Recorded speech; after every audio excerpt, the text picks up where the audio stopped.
Hi, this is Tracy Collins of Healthy Black Girl Podcast, a weekly podcast centered around Black women in all aspects of our mental, emotional, spiritual, sexual, and physical health and healing. Come join us on this journey. Hey everyone, thank you so much for joining us for another episode of the Healthy Black Girl Podcast. I'm so excited today to have this conversation because when I tell you guys, I know nothing about this lane. So when Dr. Angela L. Harris came to us and said, hey, let's connect, let's do this, I was like, who is this woman? And I need to hear more. So thank you so much for joining us, Dr. Angela Harris. And I want to definitely shout out, highlight, and make it known that you are the CEO and the founder of Bibs, Burps, and Bottles for Black women who have chosen to live a carefree life and not attached to anyone like children or spouses, child. So, which I think is so essential because I encourage women to create an identity outside of connecting themselves to somebody else. Mm-hmm. So I think what you're doing is amazing. And please tell us, in 2016, what was your epiphany moment that said, this is what I'm going to do and this is my calling? Yeah. Well, before I get into that, Tracy, I want to thank you so much for just allowing me the opportunity to join you in your podcast and your mission. So again, I think we shared offline how I found you, and people are highlighting dope sisters who are doing dope things. And I came across a TikTok and this sister was highlighting her favorite podcast and you were one of them. So I said, let me download, and I started listening to some. So again, I just took my chance and said like, hey, it seems like she's talking a lot about a lot of things. Maybe she'll be interested in this. So thank you so much for having me. So really, I get that question often regarding like, what made you start No Bibs, Burps, Bottles? So again, No Bibs, Burps, Bottles, we are an online community and brand that empowers, celebrates, highlights African-American, Black, child-free women. And we actually take that a step further, child-free by choice, which is how I identify, and or child-free by circumstance. More specifically, we say you define you, because your reason for having children, your reason for not having children, they're just that, they're yours. So even though I'm child-free by choice, there are many sisters who may not say, that they identify as child-free by choice. But really I started really coming into my own as I got older in regards to, I'm going to be unapologetic for me not wanting to be a mother. And I started to feel like, are other women like me? Because all my friends were having children and, my colleagues were having children. And I never necessarily felt maternal to say like, I really want a child. And I felt very isolated. I felt very guilty for not wanting children. I felt weird, like something was wrong with me. And so I said, you know what, I'm just going to put myself out there. And it really started from me wanting to write a book about my child-free journey and highlighting other Black women. So hence No Bibs, Burps, Bottles was born, hence our online community. But it really was trying to find something that made me feel good. So I created the name, which is pretty specific. I don't want any kids, so I don't want no bibs, I don't want no bottles, I don't want no burps. And it really was me empowering myself while also allowing other women to say, this is me too. Wow, there's someone else that reflects the same way I feel. So that's why I started it in 2016, and we have grown. I'm still learning about myself. But honestly, Tracy, what really gets to my heart are the other sisters who are like, finally, because the child-free community was really dominated by white women. When I tried to find other Black women who said, I don't want kids too, I really couldn't find it. So I started something for myself, and now sisters are like, yep, that's me too. So yeah, that's how it started. Girl, I got so many questions. Okay, I'm going to try to streamline my questions, and I'm going to start with our history as Black women and how we have been essential for being the cornerstone, the backbone of our family structure. So how did you come to terms with your role in your family?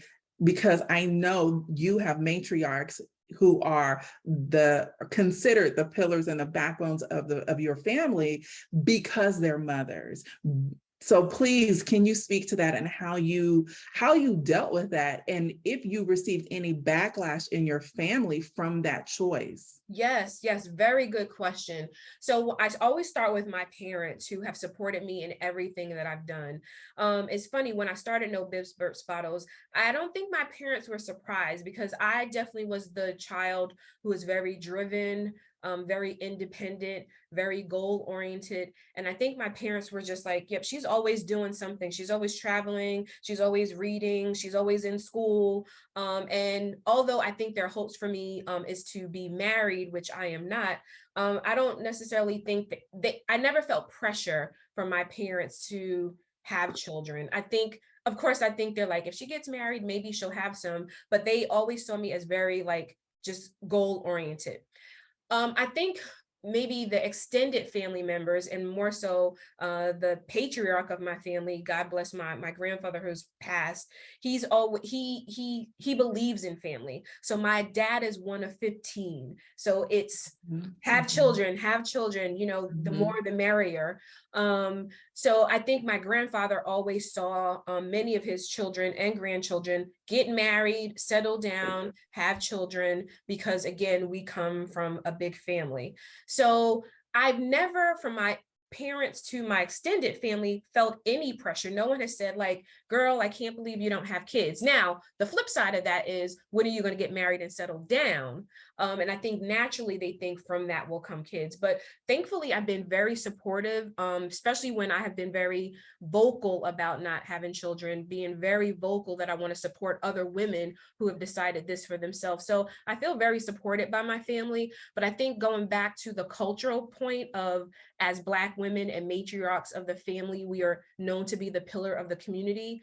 And the reason why, another purpose of No Bibs, Burps, Bottles is to give people choice and voice. So when I'm talking about historically what our ancestors were put through, our sisters and brothers who were slaves, those women did not have a choice. They were forced to breed, right? You got captured, you was sold, you were violated mind, body, and spirit, and then you were forced to have children that you had no say in, and not one, not two, but a lot of children, and those children benefited a master because they were a commodity, they were product. So when I think about honoring myself and my choice, in that I honor my ancestors who unfortunately did not have a choice not to have children. I'm hoping that makes a little sense. Yeah, that makes a lot of sense. That makes a lot of sense.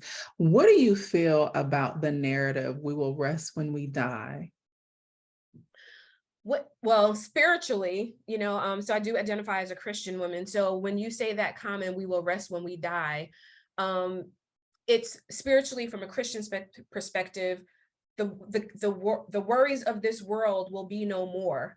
And so although we can find rest in the living through self-care, through meditation, through prayer, through hanging with our girlfriends, relaxation and spas and massages, for me, from a Christian perspective, when I die, the cares of this world are no more. That's my ultimate rest. That's my ultimate self-care. I don't have to worry about Black Lives Matter. I don't have to worry about domestic violence. I don't have to worry about my kids are not acting right. So when I die, that ultimate peace, that ultimate serenity becomes now mine. But again, I know that that might not be how people will see it from that framework, especially if they're not looking through it through a lens of spirituality, for me. So that's what that means to me. So what does it mean in relation to B3? To be free? To I'll rest when I die, because our ancestors often, they operated with that mindset. Yes. Mm-hmm. So because they were caretakers, they were nurturers, they were the center and the backbone of our family structure. Mm-hmm. So because they operated in that mindset, how does B3 differ from that? Oh, B3. I thought you said be free. Sorry about that. Okay. No, it says we'll rest when, like, for us to essentially be free, but you know, the term I'll rest when, you know, we'll rest when we die, our great grandmothers, our grandmothers, they really operated in that mindset. How does B3 differ from that? I don't necessarily, well, B3, because our foundation is we don't have children, right? There's still ways in which we contribute to society, right? So although I don't have children of my own, I inspire college students every day, right? I inspire my goddaughters every day. I inspire my nephews and other young adults. So even though I don't have children, and even working at a college campus where these young students, 18 to 21, they often bring me joy, but sometimes stress. When I hear that comment of I will rest when I die, I don't necessarily have to be stressed out from maybe the stress that I'm feeling when I'm giving to other people. So when we think about the matriarchs of our family, they were tired because not only were they taking care of their kids, when we talk about it takes a village, to raise a child, yeah, it was a lot for mama and them to take care of not only their kids, but all the other kids on that block. So Lord Jesus, when I die, I could be free of that. But I think from a person who doesn't have children, there's an assumption that because I don't have children, I'm not necessarily giving the same things that the matriarch of a community did. And so I see myself on equal level fields. And that's what I try to strive to communicate. I might not have kids, but you don't know the kids and the young adults that I'm actually planting seeds in every day. So again, I'll rest when I die. When I take it to the job that I have now, I get overwhelmed with some of the things that my college students are experiencing, everything from depression to unwanted pregnancy to parents passing away. But it's my job to instill hope in them so that they can get through the 4 years and get that college degree. So when I die, I'm going to take pleasure in the nuggets that I've dropped in people's lives, hoping that the lessons learned will carry them far. And I will rest well. I will rest well. Thank you so much for that. I just think like for us Black women, so much is called upon us in this society. And as a result, we can put so much undue stress and pressure on ourselves, feeling that we have to answer these callings. So it's hard for us to say no. And make decisions that really best serve us as individuals.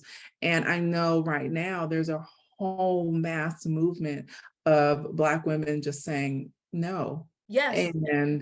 And they're beginning to like move in ease and peace, and that be the center and the goal of their focus. And oftentimes it takes a lot of introspection that we have to do to come to terms with that, and resistance from our peers in doing so.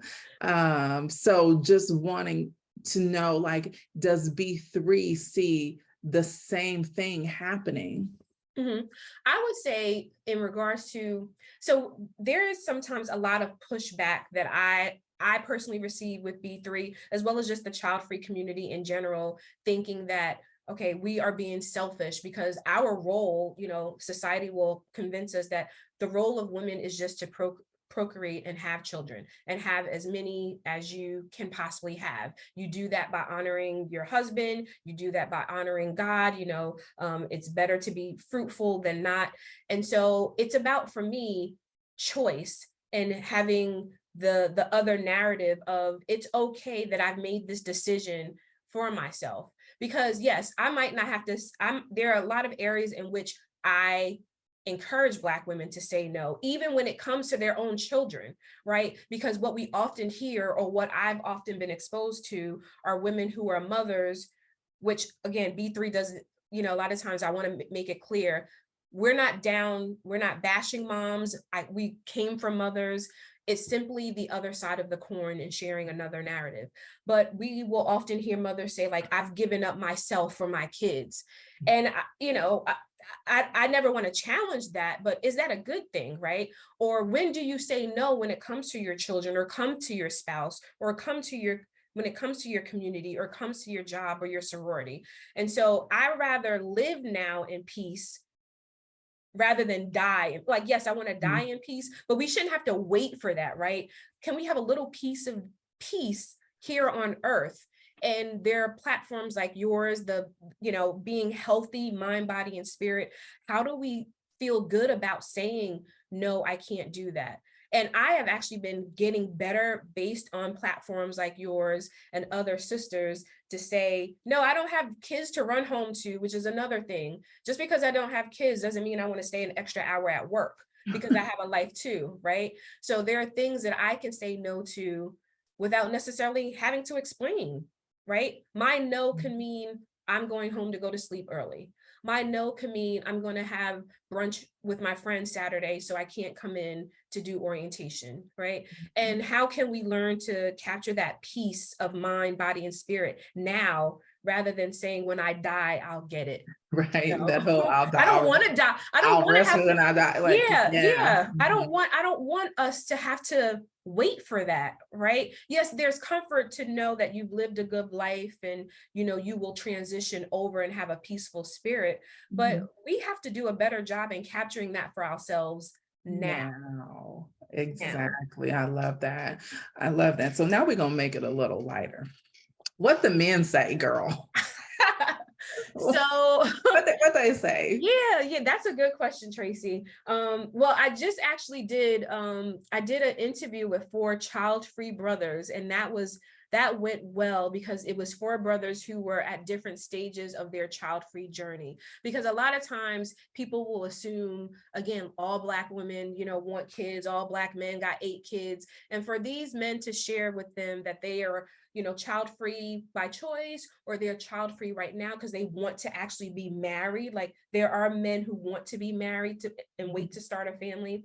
So as far as what the men say, with me being, a Black, single, heterosexual female, it just depends. I recently, maybe sometime last year, I met a man at an event, and the question is like, oh, are you dating? No. Are you married? No. Do you have kids? And it's like, so you're not married, you don't have any kids. And then it's that look of, what's wrong with you? What's wrong Are with you you? damaged goods? Right. Are you crazy? Are you full of drama? And could it very well mean that, again, I just don't want kids because that's my choice? If I do want kids, maybe I want it in the context of a marriage, right? Because there are people who they'll make a baby with you quick. Will they stick around for the 18 years? Sometimes not.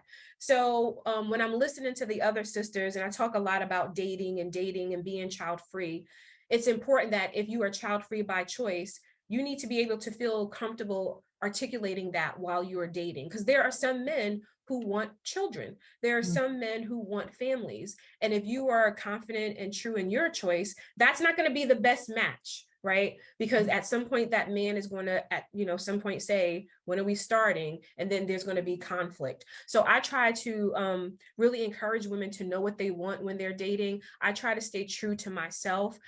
If I'm not against dating men with kids, I have dated men with kids. I prefer them to be older. Some of the sisters that follow No Bibs, Burps, Bottles, they're okay dating the man that has a 3-year-old. That's not me. Right. I'm not dating you and your partner broke up and you have an infant child. That's not me, because it impacts a relationship, because I'm dating you, but really I'm dating you and being there while you say I have to do this, I have to do that. I'm at a point in my life where I want to date someone who has adult children, ideally, but definitely teenagers or 18 and up. There's a lot you have to give if you're a partner when you're dating someone with young children, because there are people who separate it. I'm dating you, but not your kids. And depending on the makeup of that might work. But when you're dating someone with young kids, you're signing on to be with that person, as well as, if it progresses, become a family unit. And that's just not where I'm at right now. I love all of that. I love it because it was so clear, concise, and defined, and you had your boundaries set up, going into it, so you can make them aware, so they can make the choice for themselves versus not. And having blurred vision, your boundaries aren't firm, and then you end up compromising self in the process. So you had so many hard points in there that really they're true to who you are. But that also comes from knowing who you are, what you want, and what you want out of life. I agree. And it also comes, definitely with growth and maturity and really being able to say, what do I want? And Right. I don't want to compromise myself. But with no Bibs, Burps, Bottles, I get questions all the time, whether it's from a post and a comment or something in my DM that says like, hey, I'm in this relationship and now, my spouse and my boyfriend is, talking about kids, and it's kind of like, did you have this conversation when you first started dating? And it's like, no. And it's just like, you got to be on the same page, because if you don't want kids and this person wants to be a father, there's going to be a conflict there. So Mhm. I encourage women to have those conversations early on. An example of that is when I met someone and, vibes were working, but they had a young child. I think the daughter was like 9 or 10. And this person was very active in their child's life. And they were wanting to be married, but they also wanted the person that they were dating to take an active role of being a stepmom. That's not what I want to do, right? I can, if you got 18 and up, I can mentor, I can guide, I can check in, but I don't necessarily want to be an active stepmom, because with that comes a huge responsibility on rearing a child. So hence why, for me, it works dating people who have adult children or older children. But I know sisters who followed No Bibs, Burps, Bottles, and they're like, stepmom all the way. They just don't want to have children themselves, but they're okay, being stepmoms or, playing the great auntie. So what are you saying yes to? Because to me, like, I'm a mom of 3, my children are 18 and up. I've been a mom since I was 16. I had my oldest when I was 17. I helped raise my younger siblings. I'm the oldest of 3 children. I almost did a Toya from Real Housewives. I'm from Medicine Child, 3 childs, but 3 children. And so I've always been, and even now, I find that my family looks to me as the pillar. Even though my mom and my aunt are alive, I'm now considered the matriarch. And it was like, I'm not even there in my life yet. Why y'all putting this role on me? And I get almost resentful in a sense. So now that I say no easily and I say yes a lot to myself, what are you empowering other women to say yes to, who have consciously made the decision, or even, due to circumstance, aren't mothers, to say yes to themselves about? Yeah.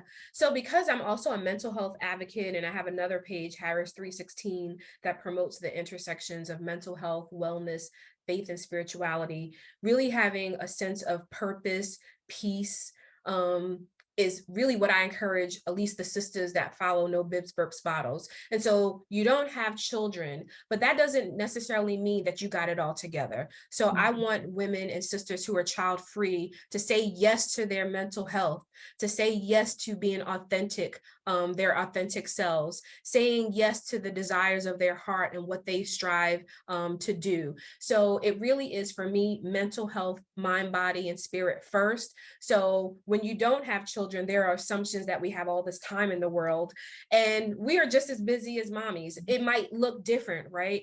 And so for me right now, I am, supporting my mom who's sick right now.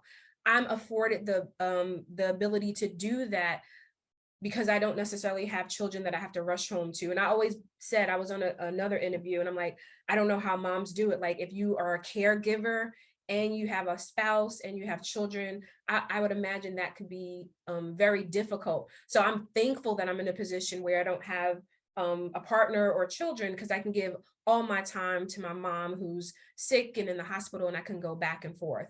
But what I'm saying yes to, as I am taking or caregiving for my mom, I have to slow myself down and eat and sleep and meditate and and pray and be around people who can fuel me, because I know that I'm running on E, because I'm traveling back and forth to the hospital. I'm trying, the little bit of encouragement I do have, I'm giving it to my mom. So I'm saying yes to, yes, I'm in this caretaker role, but I have to take care of me. So that's what I really empower the sisters who follow No Bibs, Burps, and Bottles. Yes, we are child free, but you have a whole mind, body, and spirit that you are responsible for taking care of. So you say yes to more water. You say yes to going to bed early. You say yes to good people in your life and getting rid of the toxic people. You say yes to taking a walk and getting some vitamin D.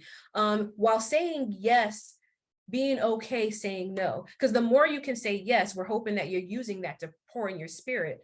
Because if you're saying yes all the time to things that are actually depleting you, that's not good. So I think that's where the yes and no comes in. But I just want to encourage the child-free sisters that follow No Bibs, Burps, and Bottles to just live your best child-free life, right? Like since Snoop came out with that, we're all saying live your best life.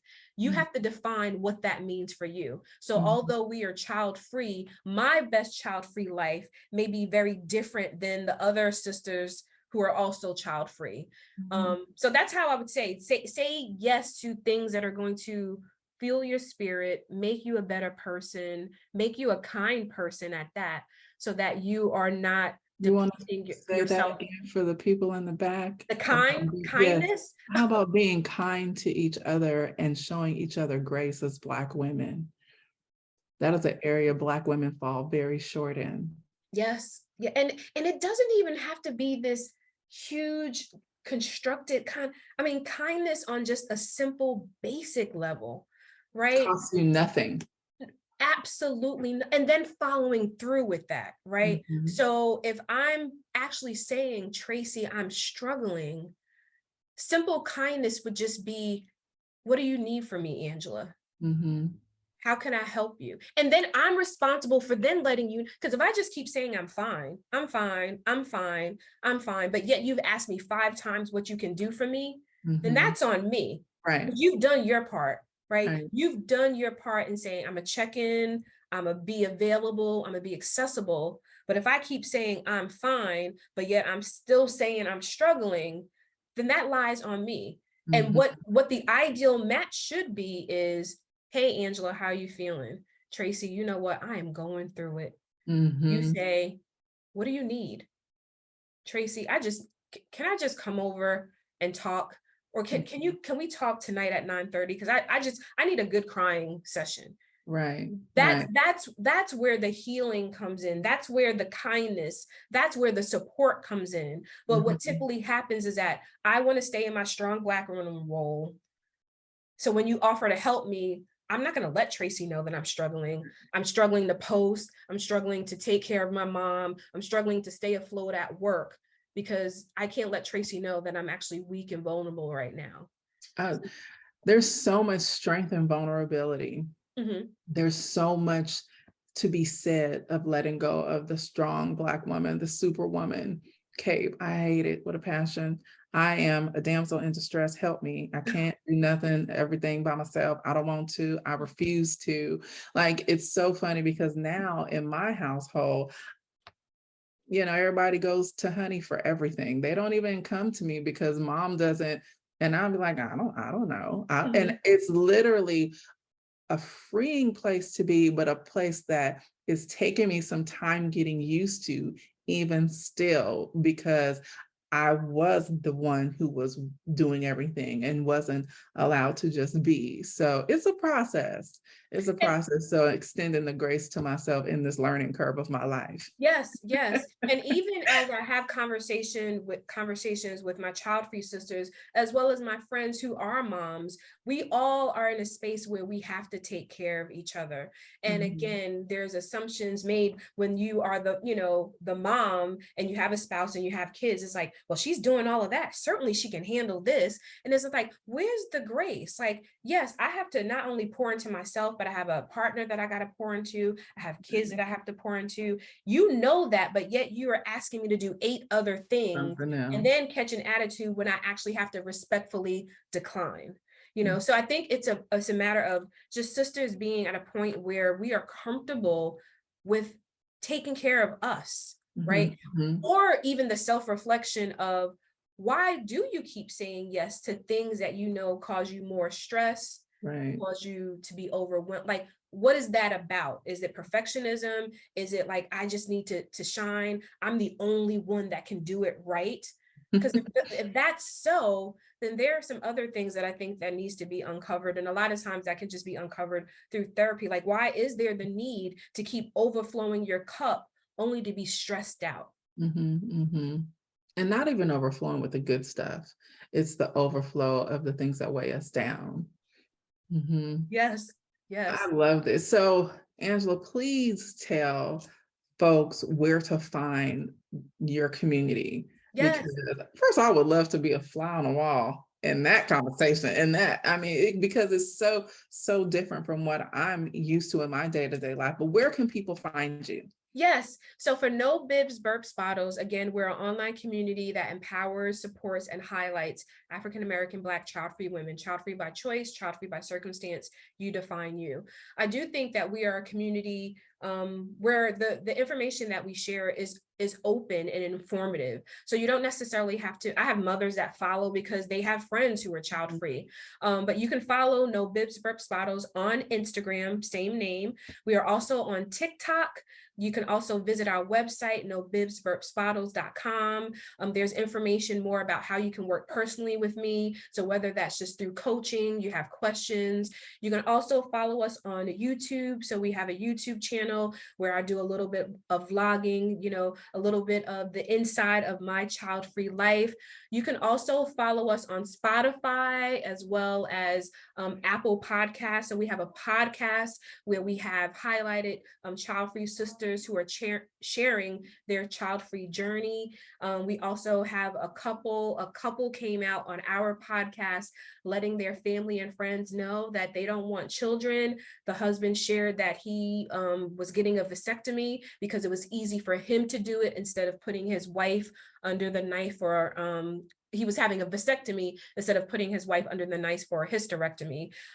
We also will be highlighting our summer summer speaker series. So we recently had 3 speakers who shared about their child-free journey. One sister talked about her journal for child-free women. Another sister is a sociologist and she does research with child-free communities.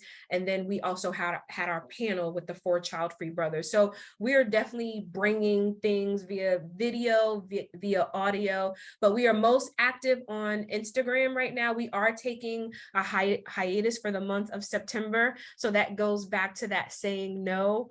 So I am, preserving and protecting my mental health while I'm caring for my mom. So I decided to just take a break this month, but there are a plethora of posts and TikTok videos all centered around empowering child-free women. And the way I like to say it is that a dime is very valuable, right? And on each side is valuable, whether it's heads or tails. And so that's how I look at being a mom or being child-free. Moms are valuable. Women who have decided not to be moms are valuable. And we're equally valuable, is just the different side of the coin. And one of the things that we often say is womanhood is not synonymous with motherhood. Come on now. So I am not less of a woman just because I'm not married. I'm not less of a woman just because I don't have children. And really having people understand it is quite a violation to keep asking people, when are you having kids? When are you having kids? Right. You get married on Monday and they want you to be pregnant on Tuesday. And so it is really about educating. You might ask me, when am I having kids? But you don't know that I just had a miscarriage last week, right? And really being able to understand that there are women who consciously are child-free. There are women who want to have children, but there are medical conditions that make them child-free or childless. And so it really is about educating the masses about these different supportive communities, because a woman who's childless may very much desire to have children, and she's trying to embrace that, but because of infertility, she comes to now have this newfound freedom of being child-free. But we have to steer away of really being, what I like to say, in people's uteruses and wombs, because you might say, when are you having children? And you need to be prepared for my response. I don't want children. And I'm not going to tussle and fight with you about my choice. But you can follow us on Instagram, on TikTok, on YouTube, and of course, visit our website. And we would love to, check in with people and continue to spread the message about empowering women to make their own choice. Angela, I have so enjoyed this conversation, and I will be sure to link all of Angela's contact information in the description in the bio, so you guys can get in touch and find her and join the community and follow the community yourselves. But thank you so much, Angela, for what you do. Thank you for empowering women and Black women too in this stance and letting them know it is okay. So I really, really appreciate, another sister in it who was saying, you can be who you are, as you are, and you are enough. So thank you so much for joining us here on the Healthy Black Girl podcast. And we will sign off for now, but we are so grateful to have Angela join us in this space. So until next time, thank you guys. Thank you, guys. Thanks for listening to another episode of Healthy Black Girl Podcast. Be sure to follow us on all of our social media platforms as Healthy Black Girl Podcast on Instagram and Facebook. And you can follow me personally, Tracy Collins, on Instagram. See you next time.